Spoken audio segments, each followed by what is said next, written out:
We are the restaurant brokers, and we sell restaurants. We started the nation's largest restaurant brokerage firm over a decade ago. Atlanta, Georgia was our starting point, but our brand is spreading nationwide. We define restaurant brokerage and help buyers just like these. Our dream, our goal, open up a restaurant, loving life, serving people breakfast and lunch, and then enjoying the rest of the day with them and ourselves. Buying an existing restaurant, leasing a closed restaurant space, or purchasing a restaurant franchise. We help buyers satisfy their appetite for acquisition. I'm part of a husband and wife team with this fella. Working with my wife has been a lot of fun. The ultimate goal for everybody here is to make this work. And because we have different strengths, we bring different angles to the deal. The process begins with our powerhouse website, WeSellRestaurants.com, where buyers sign online confidentiality agreements and browse restaurants for sale. Then we send buyers undercover to check out a restaurant and decide if it's the right one for them. Buyers get our proprietary business analysis tool with all the financial details on the business for sale. After studying the restaurant inside and out, it's back to our office. We're deal makers. We write contracts and negotiate terms for buyers and sellers. That's why we sell more restaurants than any other firm in the nation. We are the restaurant brokers. Our name says it all. I'm Robin Gagnon. And I'm Eric Gagnon, and we sell restaurants. We started the nation's largest restaurant brokerage firm, We Sell Restaurants, over a decade ago. You can find us online at WeSellRestaurants.com. And that's not all. We're also on your radio once a week with topics that are trending in the restaurant industry. You can tweet your questions while we're on the air to our Twitter handle. We're at Sell Restaurants. Post to our Facebook page. It's facebook.com/WeSellRestaurants. If we don't get to your questions, we'll follow up on social media. Our goal is to satisfy your appetite for acquisition, feed the need for restaurant reality, and serve up a recipe for business success. If you have any ideas or any questions about the show, I'd love to hear from you. My email is Eric, E-R-I-C, at WeSellRestaurants.com. Today, the restaurant brokers are talking to the Women's Franchise Network. Led by the International Franchise Association, the Women's Franchise Network is a network of local chapters designed to develop relationships with women franchising professionals by addressing issues, sharing ideas, and offering solutions related to franchising. The WFN Atlanta chapter welcomes women franchisors, franchisees, franchise suppliers, and those considering franchising. And on that note, Eric, who's our first guest? Our first guest today is Clarissa Bradstock. As the CEO of Any Lab Test now, Clarissa is proud to lead the franchisees in their goal of providing an exceptional experience for our customers interested in clinical toxicology and DNA testing. In addition, Clarissa is the vice chair of the Southeastern Franchise Forum and on the IFA Women's Franchise Network Committee and the chair for the Atlanta chapter of the Women's Franchise Network. Clarissa, welcome. Well, thank you. It's great to be here. Okay, and our next guest is Lauren Fernandez. Lauren is the founder of the Fernandez Company, the culmination of over a decade of practice as a trusted brand consultant and legal advisor with all kinds of clients, from startups to multinational companies. She consults with companies in all aspects of restaurant and franchise development, brand licensing, product development, and market implementation. Lauren focuses her practice on regulated industry, particularly in the food and drug space. Before forming the Fernandez Company, Lauren served as general counsel for Focus Brands, where she was instrumental in the rapid growth of the licensing program. Prior to joining Focus, she was part of an elite team at Novartis Ciba Vision that successfully launched the company's first new product in over a decade. She started her career in one of Atlanta's most respected intellectual property boutiques, Gardner Groff, and she serves on the Women's Franchise Network Atlanta Division Executive Board. Lauren, thank you for being with us today. Thank you so much for having me. And to complete our panel today, we have Debbie Shwetz. Debbie is a graduate from the University of Washington with a degree in psychology. Debbie spent 10 years before Nothing Bundt Cakes working in multi-level marketing, insurance, and medical transcribing. In 1997, her friend and business partner, Dena Tripp, and herself conceptualized and launched Nothing Bundt Cakes. They decided to franchise in 2006, and Debbie's roles were in the development of the franchise system structure, sales development, and franchisee relations. Today they have over 130 locations, with another 50 to follow shortly. She's also the chair of the Women's Franchise Network at the national level. Debbie, we are so pleased to have you with us today. Robin and Eric, thank you. I'm really excited to be here. Great. Well, let's just kick this off. And Debbie, why don't you take the reins first and tell us a little bit about how you see the vision of the Women's Franchise Network in action at the national level, and then we'll ask Lauren and Clarissa to weigh in from Atlanta. I'd be happy to. So the Women's Franchise Committee is an organization that's a sub-organization to the International Franchise Association, and we have a group of about 20 to 25 women who get together on a monthly basis and discuss issues in franchising, how we can better mentor other women in the franchising world and in the business world. And we also put on an annual conference that happens the day before the International Franchise Association show. So we're very busy and interested in furthering the careers of women in franchising. We're kind of a small group, although we have certainly grown over the past few years. And one of the greatest ways that we reach out to women is through the Women's Franchise Network. And Clarissa's done a great job in Atlanta and is also really instrumental in leading us down the path of what those individual networks need. So we have about 20 different markets that we're working in with a Women's Franchise Network group.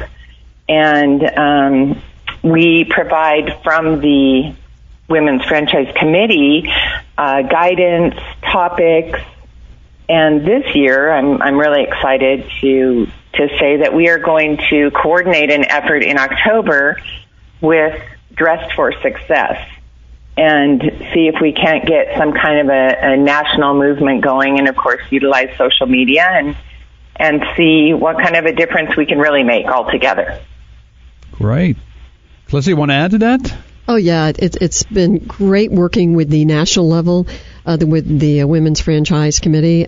Just a terrific group of women that are out there promoting franchising and also encouraging more women to take executive roles and executive levels in franchising.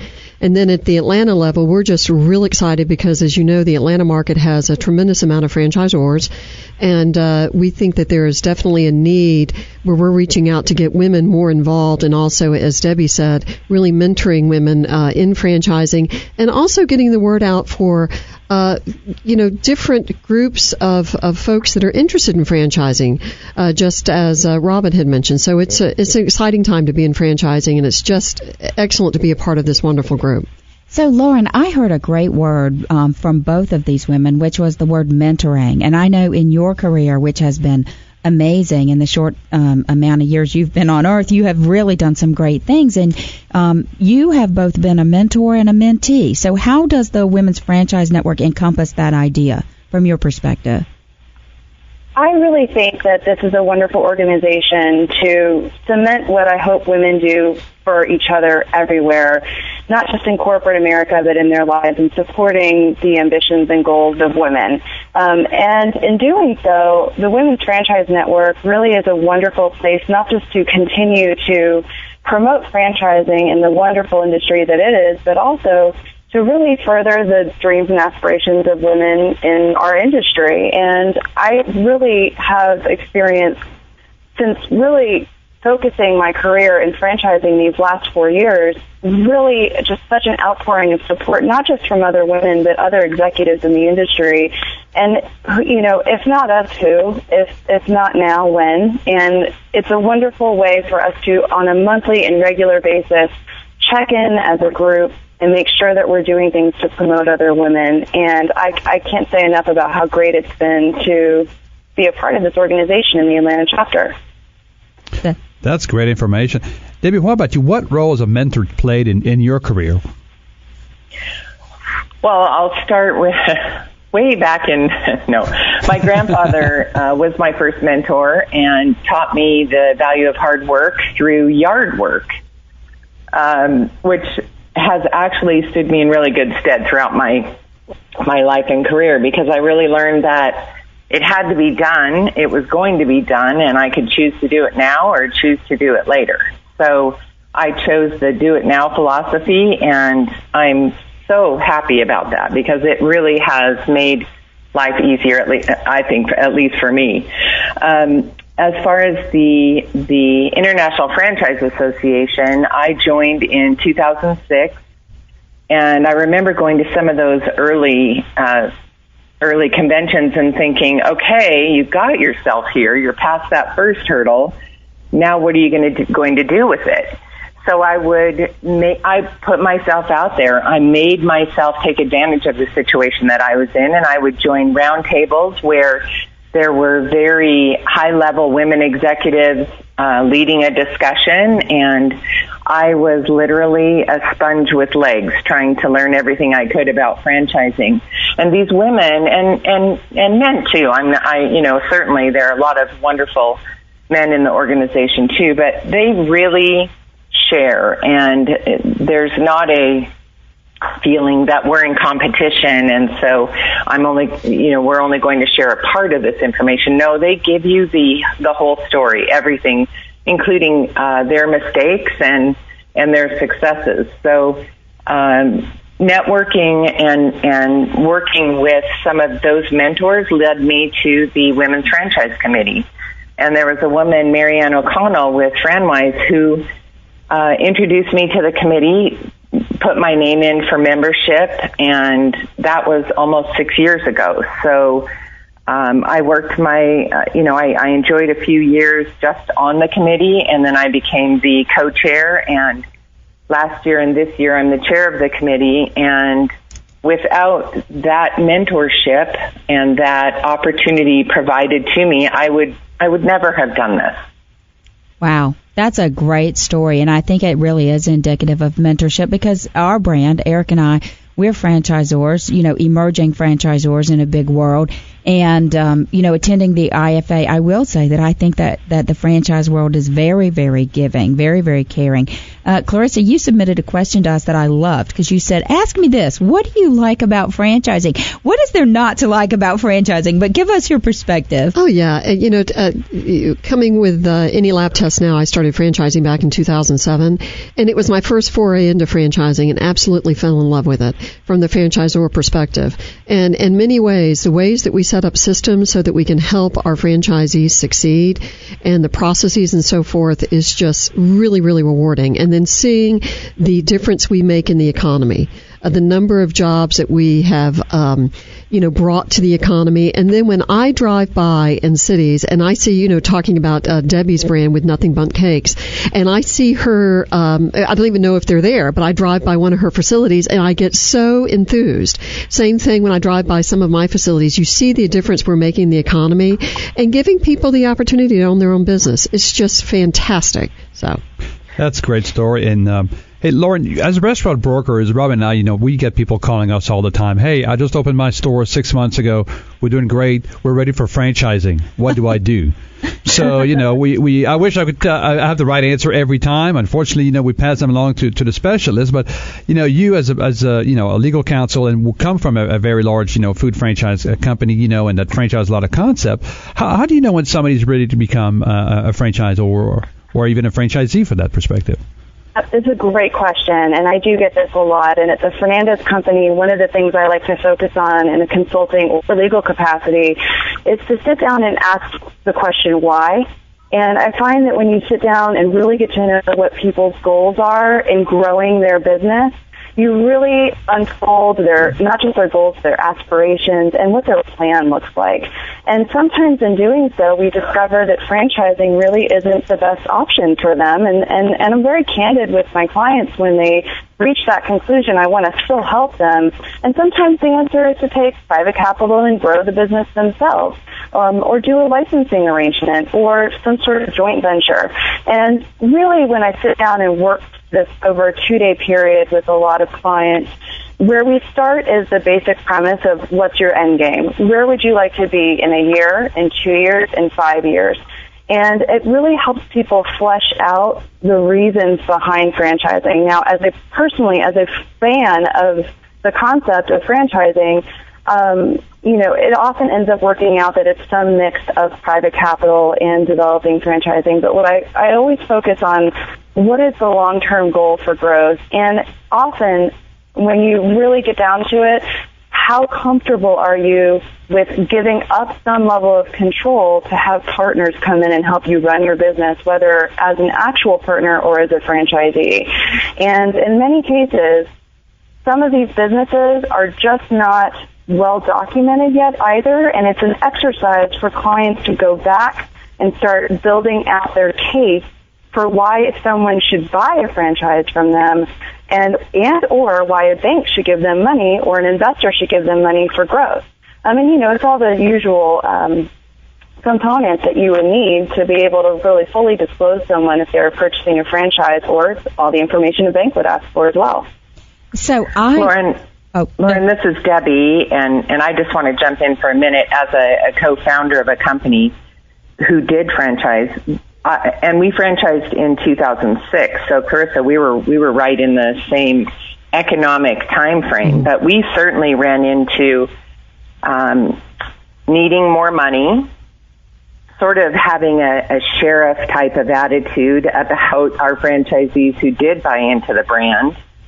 And then, of course, launching our brand during the worst economic downturn we'd ever experienced. So there were a lot of things we didn't know and understand about the time it would take just to get the manual ready and make sure you had a support structure, and what does training look like, and what are all the suppliers, where do you find all the suppliers for the items that you need to launch a franchise? Oh, and by the way, is your brand correct, or do you need to rebrand? And we ran into a lot of huge problems that we didn't anticipate.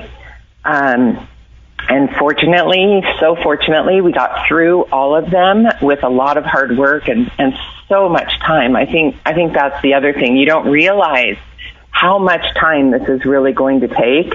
But I used to work 12 to 14 hours a day trying to launch our franchise system and make sure that we had the sales to support it. And it was such a huge learning experience. We did bring a partner in 2010 who really has been the ultimate mentor, certainly in my career. And he taught us the filter of how does everything that you're doing and every decision you're making benefit the franchisee. And that really changed our world. That is a great filter to apply to a business system. How does that impact the franchisee? And I want to piggyback a little bit more onto the aspect of women in franchising and ask what each of you, and maybe Clarissa, you can start us off. Do you think that women bring a little bit different approach to leadership, and does that influence how they're able to grow a franchise? I think that's a really good question. I think from my experience, we tend to be more collaborative. And also from my personal relationship with the franchisees, bringing a lot of empathy. So that in line with, as Debbie said, aligning our goals to make sure that everything we do, and I love the way she said that, putting it through the filter, how does this impact the franchisees? How does it help the franchisees? Is it going to help them grow their business? And I think from coming from a perspective of being a female executive, it's also great to also mentor other females coming into franchising, and I really try to spend as much time as I can in that arena.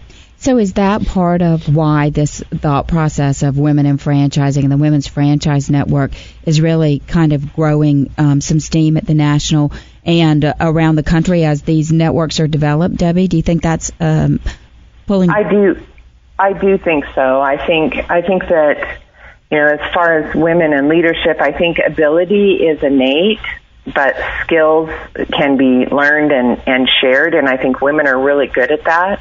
I think we're great nurturers and listeners. We're good at the details, and as Clarissa said, we're compassionate and empathetic. And I think we're also willing to raise our hands when we don't know everything and let our team members in to fill those gaps. Nothing Bundt Cakes is a very woman-focused brand. And we have a lot of couples who work in our brand. We love the owner-operator model, but many of the women have come to us without all of the skills. So I have been able to empathize with that because I certainly didn't come with every skill either when I helped launch our franchise system. So I think I've been able to walk in their shoes and figure out what it is that they need in order to be successful. And it has been so much fun to watch that, to be a part of that. I think that's a great answer, and I appreciate your candor, because I think what's great is when people really speak from the heart and from their own experience. That brings so much. I think Eric wanted to weigh in with a question. Yeah, Lauren, I was going to ask you, talking about, the perspective of the women, and I would have to agree, because in our company we do have women executives. And I totally agree with all your comments. Robin's a lot more detailed than I am. I am not, and I'm the guy that's going to run down the street and start taking hits and just like, well, maybe we should have raised our hand and asked more questions. But that's a good balance. But if we expand that more into, Lauren, even diversity, you work in a very large franchise group, and now you're dealing with people. I mean, do you believe? We believe that the more diversity you can have, the broader your vision becomes, and the stronger your system becomes. Do you agree with that? Is that a good perspective to have to let in more diversity of all kinds into your systems? Absolutely. I think the more diverse of a voice that you have around the table, the better the outcome is for the company. So that's true whether you're a franchisee, you're running a business on a day-to-day operation, or whether you're a franchisor. And in those cases, every entrepreneur really needs the rallying support of everyone's best thoughts and actions to really make a go of their business. And that includes having varied points of view. Otherwise, there's no point. You would just be listening to yourself all the time.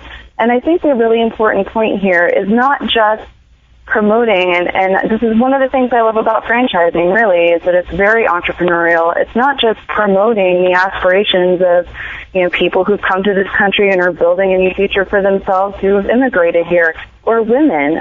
It really is for everybody. It provides equal opportunity to everybody who really wants to take advantage of, I hate to be cliche here, but of that American dream, and really gives them a voice in how this economy is performing, gives them a place to really perform and to drive home value, not just for themselves, but for everyone else that they support in their business. So that's one of the things that I absolutely love about the industry of franchising as an opportunity, and the opportunities that it does create for both women and minorities.